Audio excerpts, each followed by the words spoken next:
people gonna learn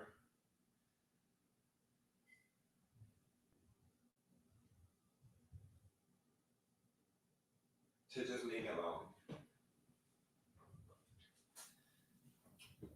I don't bother nobody. Let me turn these TVs off of here. I mind my business.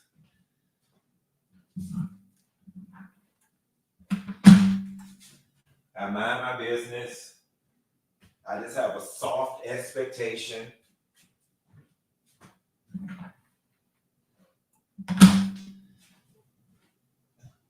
All I have is a soft expectation. Oh crap, the microphone, hold on. My bad. I was tinkering around with the studio, y'all. Equipment was on the other side of the room. I'm sorry about that. So I logged on by saying, when are people going to learn to leave me alone? And not just leave me alone, to leave well enough alone. When are folks going to learn to just leave well enough alone? Last night, yesterday, we left off at a great place. I got what I wanted, which was just some type of acknowledgement that I had not done anything wrong to you. That was it. Had to let it be known. I'm not them other girls. You can do them other girls like that. Maybe them other girls don't demand anything of you in order to be their friend. I don't need nothing from you. I came along with genuine motives, genuine intentions. I lumped Tamar into that group of a lot of the Atlanta girls. I call them low-level sissies. They keep low-level sissies around them that don't have no money. That's their staff or whatever. And I'm not trying to shade anybody, but that are people who need them financially or need them for attention or need them for clout. I prided myself on coming into a relationship with this girl and being like, you know what? Finally, she can have somebody around her that's not a leech. She can have somebody around her that when they go out to eat, they can pay their own bill and don't need nothing from her. Things were great while they were great. And honestly and truthfully, as of yesterday, I thought that we would get back on track at some point down the line and that things would be cool. You know, then you log on to find out the pseudo apology post. You deleted that. Then you blocked me. Then you, mind you, she had already blocked me and unfollowed me. I mean, she had already unfollowed me at some point a few days ago, because when I looked through my mentions on Facebook, I had the screenshot that said, Tamar Braxton just started following you. Well, you were already following me. So in order for you to now be following me, there it is right there. For you to now be following me, at some point that meant you had to unfollow me. What had you unfollowed me for? I hadn't did anything to you. What day was this on? This was a few days ago. Now I wake up this morning, unfollow, post deleted, blocked, which means your apology was fake and phony from the get. And then you're posting subliminal messages. Ain't no fun with the rabbit got the gun. Bitch, you ain't got no bullets with my name on it. So I don't know what the rabbit trying to shoot. And then it's, bitch, my voice is the PR. Bitch, my voice is my PR stunt. Bitch, really? Okay, I'm gonna let that one ride. Then it's, what was the last one? What was the last one? What the last one was? Did all that hating and gossiping about me and still couldn't stop shit. I'd be mad too. Who you talking to? Who you talking to? You ain't talking to me, because I ain't trying to stop nothing of yours. I was genuinely interested in being genuine friends with you, and being somebody different than what you was used to, different than being your support staff. I'm not hating on you, baby. I don't want to be no singer. I know I can't sing. And for those saying, well, finally, she didn't put no name on it, a hit dog, a holler, miss me with all of that. Go gaslight somebody else. All right. We already knows how this goes. When two people are not getting along and one person is sub-posting and posting stuff, even though it ain't got no name on it, you know they're talking about and talking to you. And they do just enough and say just enough to make you feel crazy. Then when you call them out on it, what? I wasn't talking to you. I didn't put no name on it. That was just general. I'm too old for all of that. Go play in somebody else's face with that. How do you know she was talking to you? Who else was she talking to? This is Tamar of all people. Who else was she talking to? It's just a coincidence. Just all of these subliminal posts after you block me and unfollow and delete the apology. All of these are just coincidences. Girl, please, let me tell you one thing about it. I'm not truly interested in any of this, right? And I'm not like so mad to my core that I can't get back on track. But what I will not be is played with. I'm going to lay you out wherever you show out. It's just that simple. I'm going to lay you out wherever you show out. This was supposed to be done yesterday. Why the change of heart? Why you woke up today and started right back up? I don't know. But you met your match. Like I told you in the previous video, you leave it alone. As of now, I'm done. As of 8/11, Quentin Antoine Latham has been made whole. We are at level set. You shot your last shot. I shot mine back. As far as I'm concerned, we are even. As far as I'm concerned, we could even still get on the phone later on tonight, later on tomorrow, talk about where it went wrong and put all of this behind us, because that is the way my maturity is set up. But I'm not the bigger person. And I will not be the bigger person. I'm going to meet you where you at every time. So, Tamar and team, if y'all want it to be done, it's done.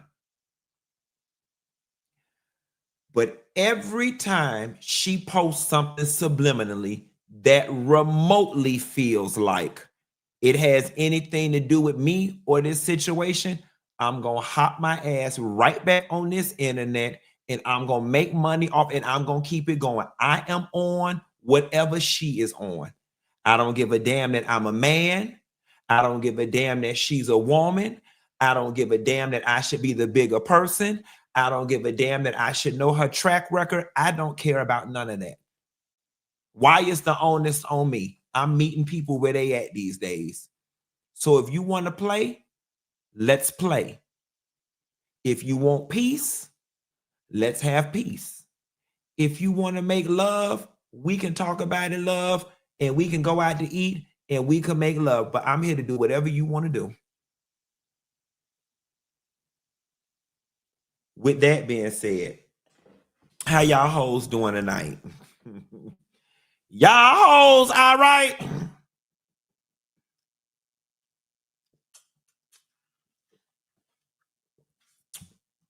I'm doing good. So just so y'all know, I am drinking a little bit of Publix mango lemonade with some marijuana Kool-Aid inside. With some marijuana Kool-Aid inside. And guys, on today's episode, we got a really good guest coming on the show later on who has a sauce. I'm looking at her now. I'm gonna give y'all a sneak peek. They down there in their kitchen now. I'm just giving them a little sneak peek of what y'all got going on in there, Christina.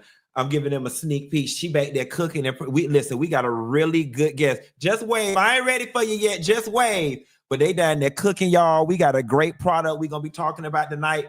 We're gonna have it all going on for all y'all that love chicken. All right. Christina, y'all got about another. Do y'all need more time? I can do y'all want me to push it back to like 8:45? How much time you need? Okay, so be ready around 8:30, 8:40, somewhere in that pocket. 8:30, 8:40. We're gonna have it all going on, y'all. We finna eat real good. Nevertheless,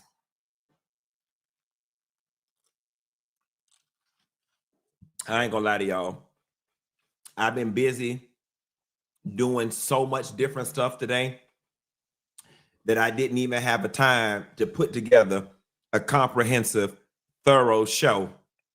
But I'm gonna work through what we got. Let me get some of these super chats real quick. Let me get to some of these.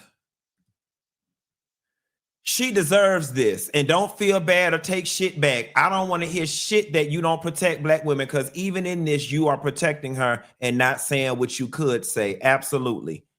I love my friend. Keep being you. Oh, you wrote that twice. Thank you for the money. Child, that was I'm not doing that. Tamar will never change. She's too long in the tooth and she's still pulling these stunts. Tamar showed us exactly who she was season 1 of Braxton Family Values, and nothing changed. Okay, what I don't want to do is turn this. I can't be the one saying it's a truce and this becomes a Tamar bashing session. Not my intention. So I'm not gonna read no more super chats or whatever out of respect for the new rules of engagement. But nevertheless, let's jump right on into a story that pissed me off. And I'm not even one of the tennis girls. I'm not even one of the tennis girls. I don't even watch tennis. But see how quickly I almost said Venus and Serena. Taylor Townsend shares nasty comments that Jelena Ostapenko made to her after losing their match. She told me, I have no class, I have no education, and to see what happens when we get outside of the U.S., meaning the U.S. Open. Take a listen. Rematch, start to finish. We'll get to it all. Can you fill us in on the conversation you were having with Jelena out there? Yeah, I mean, you know, it's competition. People get upset when they lose, and you can't. Some people say bad things.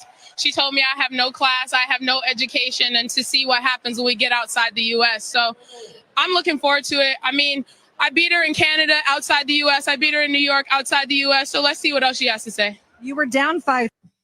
And so went to the finish with a flourish there. The exchange that's being talked about after she won. As they do in sports, you come over, you shake. And then here she go. Reading, white girl reading.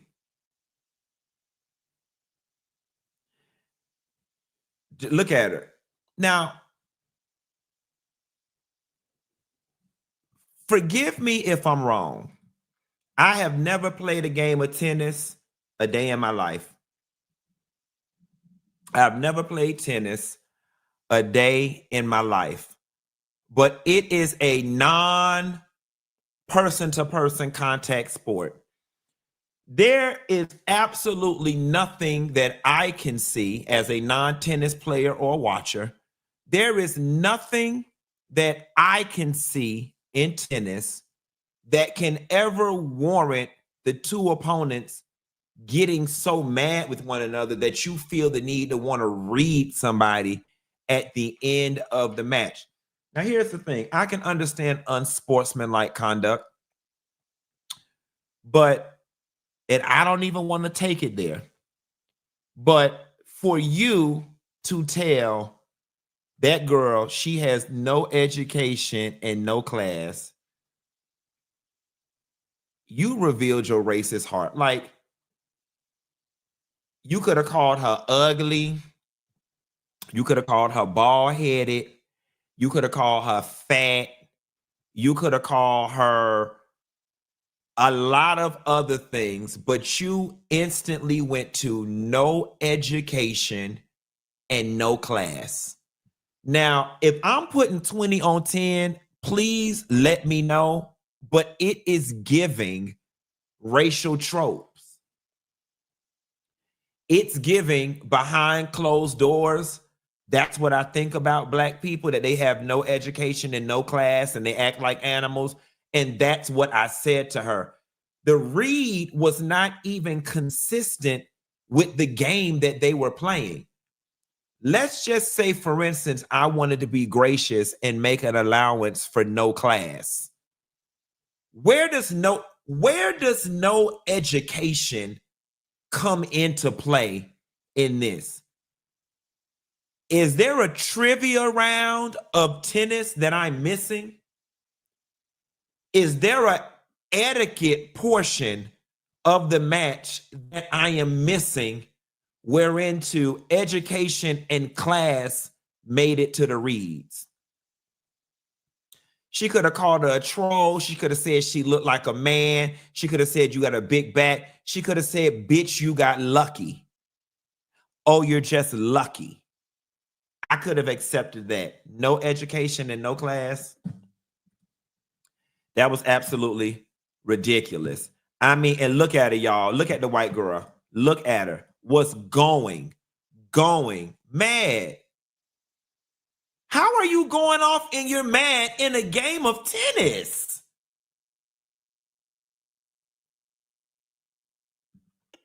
Nevertheless, I wish I had the clip from the press conference that the Townsend did afterwards, because she spoke so classy based and she said something to the effect of, essentially, what she said doesn't bother me. It's poor sportsmanship.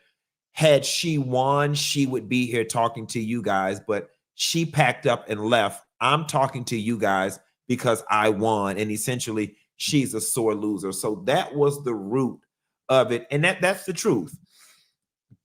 Moving right along, guys. I'm not gonna lie. Every couple of months or so, I get reminded that Bruce Willis is still alive. And I'm not saying this to be shady. I keep thinking every 3 months that we don't lost Bruce Willis until we get a new doggone story. Am I the only one? Nevertheless, Bruce Willis's, mental decline has declined to the point at which he's in 24/7 care. He's in a home built for dementia needs, and he lives separate from wife and kids who are nearby. Take a listen to a snippet of his wife during an interview. Bruce is still very mobile. Bruce is in really great health overall. It's just his brain that is failing him. But the language is... Yeah, the language is going. And, we've learned to adapt, and we have a way of communicating with him, which is just a different way. Were there days that it would be Bruce again? Yeah, I mean, we still get those days. Not days, but we get moments. It's his laugh, right? Like, he has such a hearty laugh. And, sometimes you'll see that twinkle in his eye or that smirk. And, I just get transported. And it's just hard to see that. Because as quickly as those moments appear,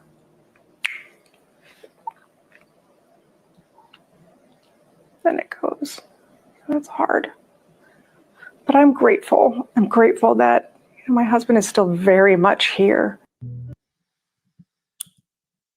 Drop down in the chat, because I'm just trying to get a feel for how many of us in the Funky Bunch that have been affected by dementia. If you've had to caretake for someone, or you lost your parents to Alzheimer's, dementia, anything like that, please put me in the chat. Excuse me. So a lot of y'all are asking, how old is she? She's 47 years old. She's 47 years old, and Bruce Willis is 70 years old. And she's his new wife. First and foremost, I'd like to say, it's a lot of y'all saying me in the chat. Wow. First of all, I would like to say it's a beautiful thing to have somebody around you who you can just look at and tell that they are a genuine person who's not there for the money, so on and so forth. She's a very loving wife. He went on to have other children with her, one that is 13 and one that is 11. Is it me, or does this hurt extra hard? Because, like, I'm just speaking for myself. Bruce Willis was the dad I wish I had. I don't know. I look back at Bruce Willis movies and I just always wish like Bruce Willis was my dad. Bruce Willis was that cool ass white man that I just wanted him to be my dad growing up. And it's weird. And it's funny because there are not many actors or men in Hollywood that I've ever had that feeling about, but there was something just so cool about Bruce Willis that I was like, I want him to be my dad. And I don't know much about dementia and when they get to this point, how much time that they have.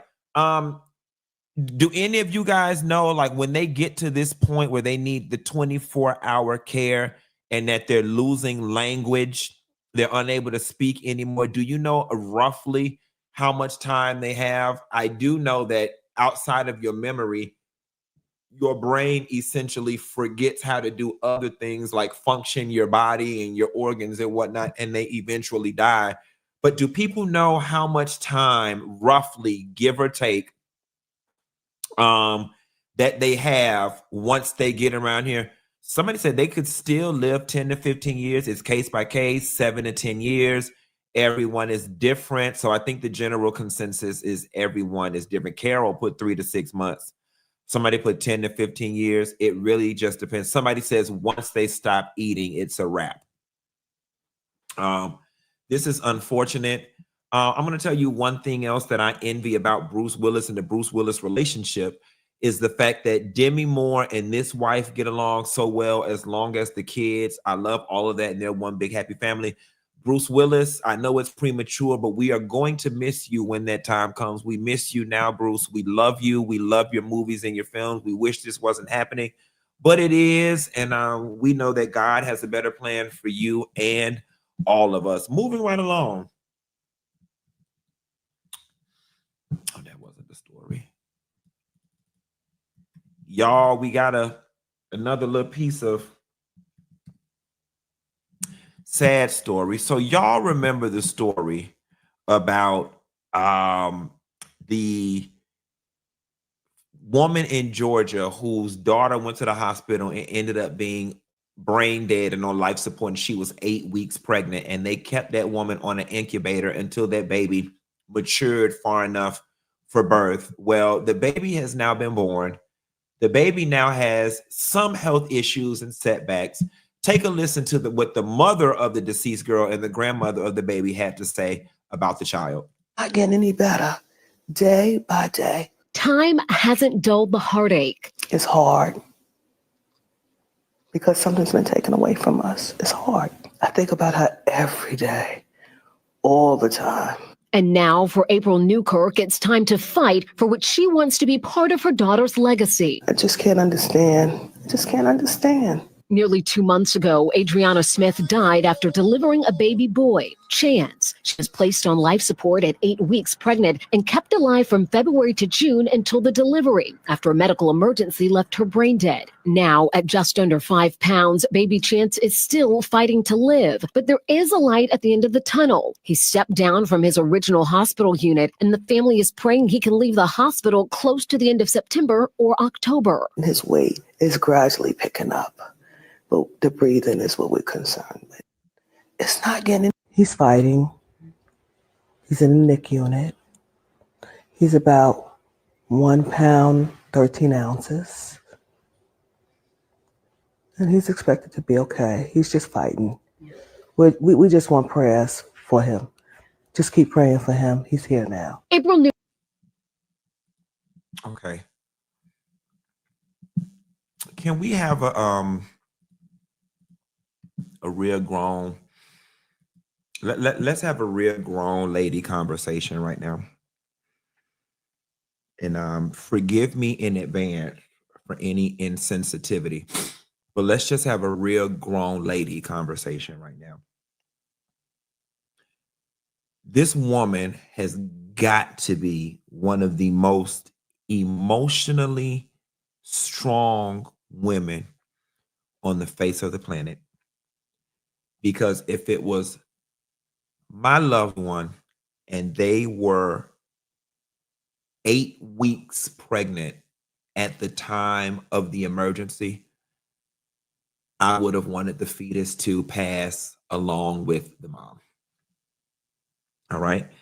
I would, if they were 8 weeks pregnant at the time in which the person that was carrying the baby died, I would have preferred for that baby to have passed along with its mother. And here is the reason why. I could not imagine grieving the loss of my child and reconciling that with the burden of having to care for a newborn at that woman's age with her level of grief. I wouldn't want it. I wouldn't want it. I know that children and babies are blessings, but there is no world where somebody that woman's age wakes up and says, I want to care for a newborn baby from now into the day I die. Nobody wants that. Nobody wants that. Then I can't even get through the morning and get past whatever it is I need to get past with my daughter, because I'm caring for this child that is going to be a constant reminder. And then now there's a potential that this child may have some issues or some special needs. God knows, we hope it doesn't. And now I got to deal with all of this. It's a lot. It is a lot. It is unfair. The state or whomever made this decision on this woman's behalf, they need to provide her with all the funding necessary to care for this child. And then on the flip side of things, you know what I'm saying? It would make the lady a bad person if she was like, I ain't caring for no kids. Let the child go to foster care. Then that makes her a bad person. This is a horrible situation for anybody to be in. And the grandmother is the victim. The grandmother is the victim in all of this. She lost her daughter twice. What do I mean by that? She lost her daughter the first time the doctors told her she's brain dead on life support and not coming back. She lost her daughter then, and she had to live with her deceased yet functional body daughter for these XYZ couple of months. This baby was delivered. Then she had to lose her daughter again for the final time. And now they're able to put her in. That is a lot. That is a lot. And that lady didn't deserve this. And I don't know if she has any type of legal recourse in terms of suing for pain and distress or pain and suffering or so on and so forth. But there needs to be something. If ever there was a chance or a time where we needed to raise a GoFundMe for somebody, now is the time. Now, here's what's awkward, because somebody put in the comments that the young lady that died was married.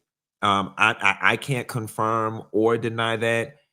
Somebody says the husband died, I believe. A lot of people are asking, where's the child's father? Well, clearly he's nowhere around because he hasn't been on the news. And she hasn't said anything about I don't know. I'm not going to assume. But this is a lot. This is a lot on any one person for them to have to deal with. And our hearts go out to this young lady this mom, and just, yeah. Anyway, on a lighter note, what y'all hoes ate for dinner? I want to know what y'all hoes ate for dinner. How many of y'all ate chicken? How many of y'all ate salmon? How many of y'all ate steak? What we talking about? Hoes eating Domino's. It ain't even Friday. Oh, low down hoe. Women who feed their kids pizza before Friday is low down. Panera bread, spaghetti, roti. All right, all my island master Chinese. Don't nobody cook no more. China, because can't nobody black cook Chinese. I had the opportunity last week. Michelle B called me. She said, Q, like she always do. Q, we got a lady coming on the show. I need you to open up the package. Oh, Michelle, what is it, child? What is it? Michelle B, stop calling me. I got too many packages. What is it? You should have a package there with some sauce in it. Michelle B, I got a lot of packages with sauce in it. What it look like, child? What it look like? It say something drip on it. It's a sauce. I need you to stop what you're doing right now and go in the kitchen and heat up a piece of meat and put some of this sauce on it because you need to taste this sauce before the lady come on the show. God damn it, Michelle B. Let me find some basketball shorts. Go downstairs, y'all. Went in my refrigerator. My man had just cooked some chicken and stuff the day before. I went in there, got me a little piece of chicken at the thing, y'all. I went in there, I found the box Michelle B was talking about. So when Michelle B kept telling me, look for the sauce, I just wasn't expecting the sauce to come in this pretty ass box. So I said, what Michelle B talking about, child? I opened up the box. I don't butcher it, y'all. But the sauce was laid out. Let me see where my camera at. And there we go. The sauce came all laid out like this with the seasonings and the big sauce. I said, well, let me take the small sauce. And I opened up the small sauce and I poured it on my chicken. And y'all, when I tell y'all, I turned my head to the side like a confused dog. And you know how that taste hits you right there? I was like, oh, I said, Michelle, this is good. This is good. I'm going to tell y'all something. And I'm not a big sauce person. I'm not a teriyaki chicken person. I'm not a big bourbon chicken person. I said, this is good. And now we got the chef who put it all together on the show. I want to bring to the stage, you guys, Christina Letzinger. All right. And tonight she will be talking about her drip sauce. Christina, welcome. Welcome. Take me off of mute, baby girl. I'm on mute. Oh, okay. It is Christina. What's going on, girl? Look, man, I'm just blessed, and I'm glad you like this song. You are beyond blessed. Christina, before we get into this, tell the people a little bit about yourself and why the hell you are here on our line. Okay, so to start with my journey of how I just made it all the way to now having a food company. So basically, I started off actually in a brick and mortar. I had a bar here in Texas. I was the youngest bar owner for a year, and then I didn't own the real estate. We had pipes that burst. We flooded. My landlord did not fix the pipes or the damage. He sold the building, which means I lost my first business and spent hundreds of $1,000s in my, build out. And as we were closing, I found out I was pregnant with my twins. And so high risk pregnancy, closing a business, you can imagine my stress. Fast forward, my twins get here. And I will tell you this piece, because this is what really drives me. At 5 weeks, twin A, Amir, gets RSV, goes in the hospital. Then 6 weeks, Amari goes in the hospital with RSV. He colds over 10 times. The doctors told us to go ahead and prepare because it wasn't looking very well. But God, both my twins are here and thriving and in the 90th percentile because they the biggest damn kids in the class. But anyway, I trusted God, but I knew I needed to, revamp my business and come back. And I was like, well, this time I'm not going to open a brick and mortar if I don't own the real estate. Well, I can't go buy a brick and mortar right now, but I can buy a food truck. So I bought a food truck. And that's where I came out with Sippin' Sweets Hibachi. So it was Sippin' Sweets Daiquiri Bar and then Sippin' Sweets Hibachi. And with that, we've had the food truck, done really well our first year. Second year had ups and downs, but one thing about me is perseverance. We don't give up. Now, with that though, everything I do, I make. So I don't sell it if I don't make it. Our garlic butter I make, and so that's how the sauce got developed. Because I said I'm not selling teriyaki sauce. There's too much bad stuff in teriyaki sauce. And me being a mom, I'm now reading labels, right? And I just feel like, well, I'm not going to sell to you what I wouldn't feed my own children. And so I created an organic sauce where the base is honey. It's called the honey Thai chili garlic sauce. So no high fructose corn syrup, no preservatives, no added sugar, no added salt. My mother is diabetic. Come on. You know us. Yes. Us. Yes. And that's also why I did hibachi. I didn't want to do a whole bunch of fried foods. I was like, no, we're going to do a Cajun style hibachi with some flavor, you know, Yes. little season on there. But I was like, no, not a whole fried food truck. We gonna make it healthy enough, but still flavorful. And you know, we love a good old hibachi, baby. We love a good old Benihana. We love all of that. Yes. And so now with the sauce, we are headed to grocery stores. Come on, somebody. And so with the Funky Bunch, you guys get the exclusive now to be able to experience the sauce and what we call experience the drip. And so what you have is I took the drip a step further, right? Okay. As you can see, I don't do nothing average. Everything got to be different. I love it. So I said, well, we're not going to just make a sauce. We're going to make a kit. And I got it laid out for y'all too, so y'all can see actually what's in the kit. Yes. Y'all ready to see some food? Because I know them mouths gonna be watering. I just want to warm y'all what up. you got? What you got? Now you know I had to cook for you. Yes. I wasn't gonna come on here and not show what we could do now. I know and yes, that's right. I am at work, so I have taken over a kitchen at a restaurant. Okay. First time, loving it though. But we just run their kitchen, and so I love when guests come prepared. Lord have mercy, I do. Go on, girl. So we're gonna show y'all. First, I'm gonna show you with the kit. So with the kit, it comes with all of this. It comes with the sauce, comes with the mini bottle, your pre-drip seasoning, your after drip dust, your sticky wing card. So this is your recipe card, wings and shrimp, and then a cocktail and a mocktail if you don't drink. And then it comes with a family-friendly game. And now the part of the game is you got to do the dare or do the chicken dance. So you could do it with your spouse, your kids, your family. And so we're going to show y'all how we experience the drip. So we got some fried wings here. Of course, we promoting the sticky wings, right? So what you're going to do, all you got to do is pour the wings. And then you're going to toss it around.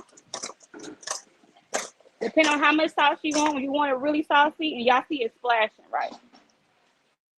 And the sauce is a great balance of like sweet and spicy. So it's not too sweet. It's not too spicy. It's a slow kick. All right. And it is good on pretty much anything. Y'all see the sauce? So I'm going to lay it out for y'all.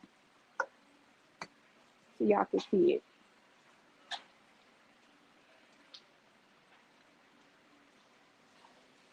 Ooh.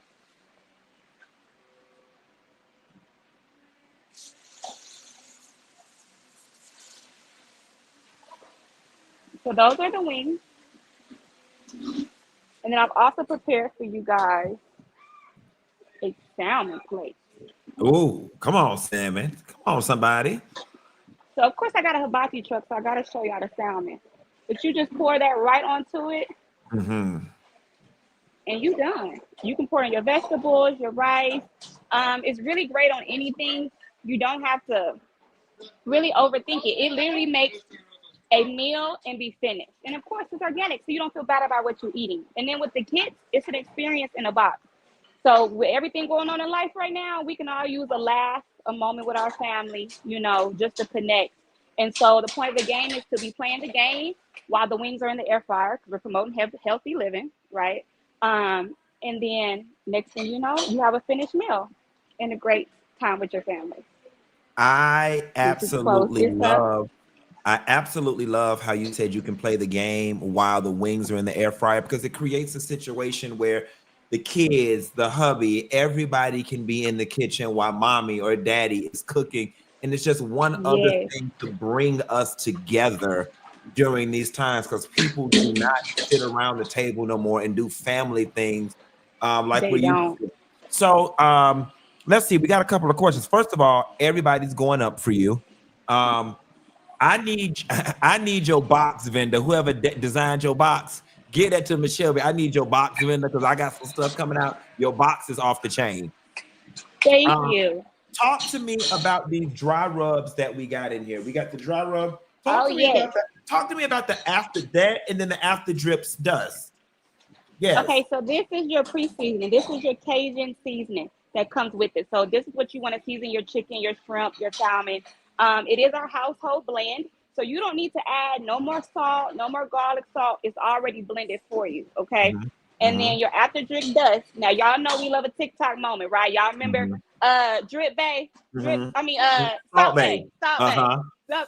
So I got your Salt Bay ready. So you could just whoop, Just it on there. you don't need a lot, but if you want like a kind of a more of a salty kind of flavor after it, because it is sweet spicy, then you can use as much or less of your dust. Okay, I make love it cute. Make it And cute. then I've even had people, switch it up. If you want to do the dust first and cook it, you can do that too. To me, it's all about making the flavors blend the way you want them to blend. Okay, There it whatever is. works for you and your family. But long as you're getting with the drip and then yes, the kit is available, everythingdrips.com. And Come on. because you called me on the show, Uh-huh. what I'm gonna do for the Funky Bunch, we Uh-huh. giving Funky 10 off. So 10% off the kits or anything else you buy on my site. If you would like to purchase the sauce by itself, it is on there also. But for 10% off, all you need is the Funky 10 discount code. Okay, and And so Funky yeah. 10. I love it. And Christina, hold on, promo code is Funky 10. Christina, how much is this gonna set the people back? How much is this kit going to set the people back? So you can get this kit right now for $49.99. Now this Love is a special price because y'all know once we hit retail and Right. we in H-E-B, I done told the secret.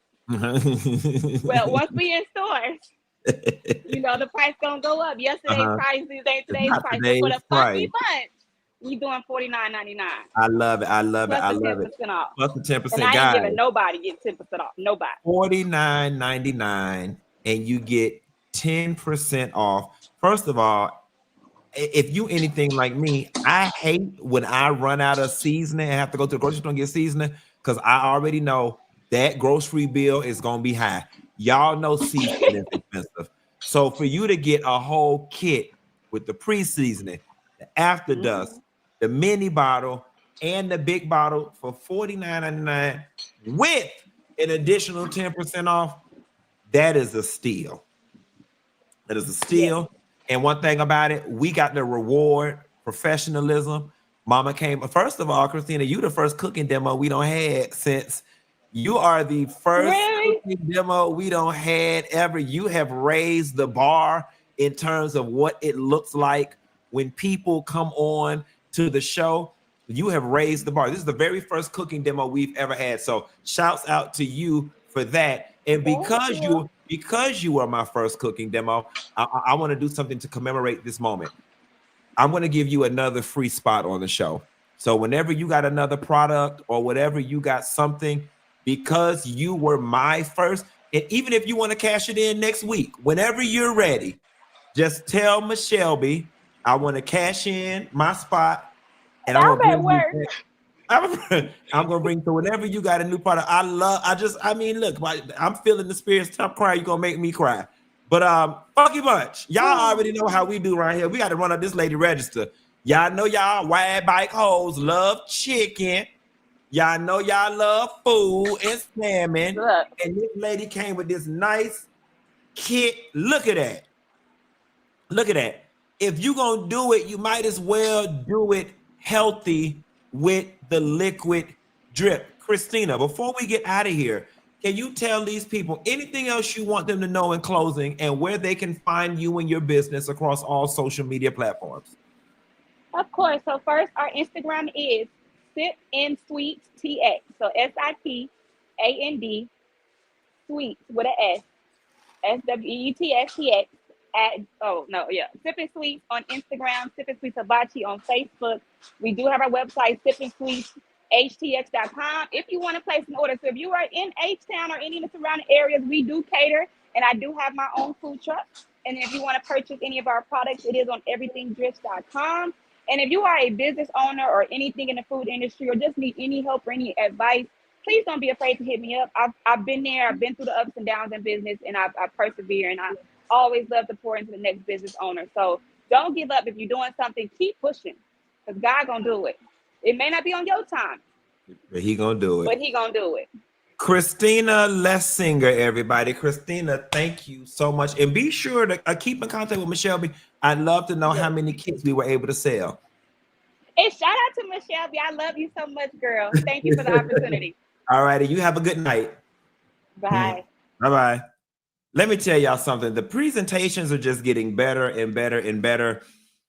Once we do it in the new studio, they're going to appear on the TV screen. It's going to look real Good Morning America-ish. We're going to have it all going on. Shout out to Christina for coming through. So speaking of other people that's coming through, Young Jock, Wanda Braxton, and Cynthia Bailey and Case receive honorary doctorate degrees. Let me start out by saying I'm not remotely shading anybody because Jock, Tawanda, and Cynthia are all friends of mine. And I love it. I love people being recognized for their accomplishments. But is it me, or does it seem like now just every little university are just pushing out these these honorary degrees? Now, Leaders Esteem Christian Bible University in Woodland, Texas, is who decided to bestow Cynthia, Tawanda, and Young Jock with honorary doctorate degrees. And listen, this is great. It's great marketing and it's great advertising for the school, but I'm just used to my honorary doctorates going to people like Maya Angelou. I'm used to my honorary doctorates going to people like, Nikki Giovanni and Cornel West and Albert Einstein. And, maybe you could give Clive Davis an honorary doctorate or Berry Gordy an honorary doctorate in music. I promise y'all, I'm not trying to shade nobody, but I mean, like outside of doing it for promotion, what is the honorary doctorate in for Young Jock? Is it broadcast? Is it in media, or is it in broadcast? What is Tawanda's in? Like, is Cynthia's in fashion and fashion? I'm just confused. And then on top of that, Esteemed Christian Bible University. I'm not trying to be funny, but whoever is interested in going to Leaders Esteemed Christian Bible University, they don't even know Young Jock, Tawanda, and Cynthia. Anybody who going to Bible college, I would imagine, don't really know pop culture figures. Somebody said, I wouldn't have even accepted that. I wouldn't have either. And it killed me. And I promise you, I am not trying to throw nobody under the bus. But then you got people like Sheree talking about Dr. Sheree Whitfield. You got Stormy talking about Dr. Stormy Wellington.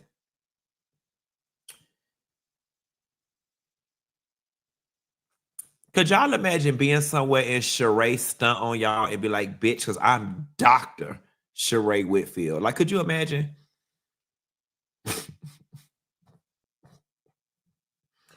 Could you imagine Stormy Wellington being like, and bitch, you will address me by Dr.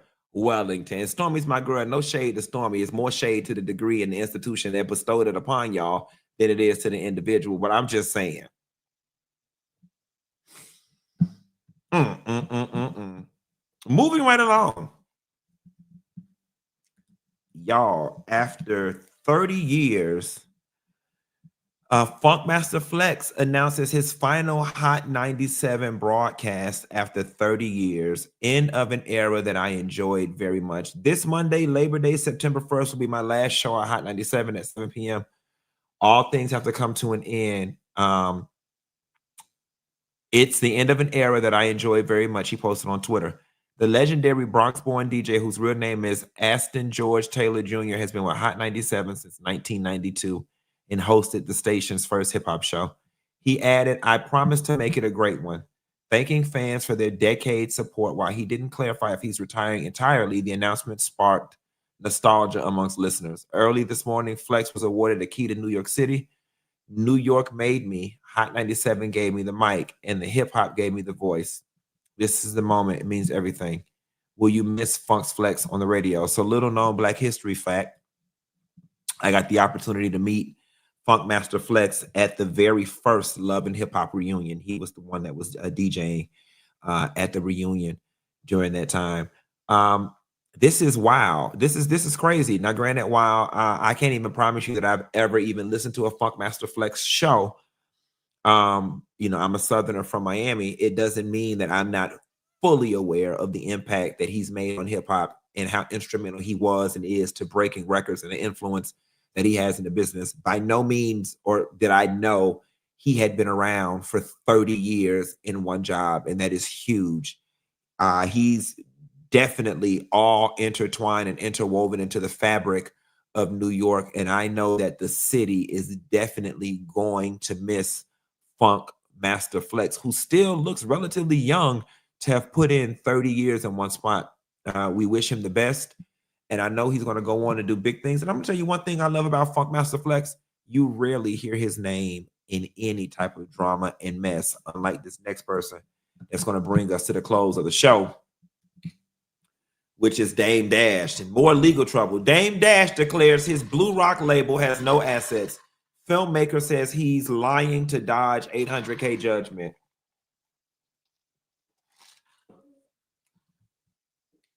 Dame Dash told them people out loud and very clear, "Not with my goddamn money." Dame said he gonna hide that cash. He gonna hide that cash. He gonna hide that cash until he can't hide it no more.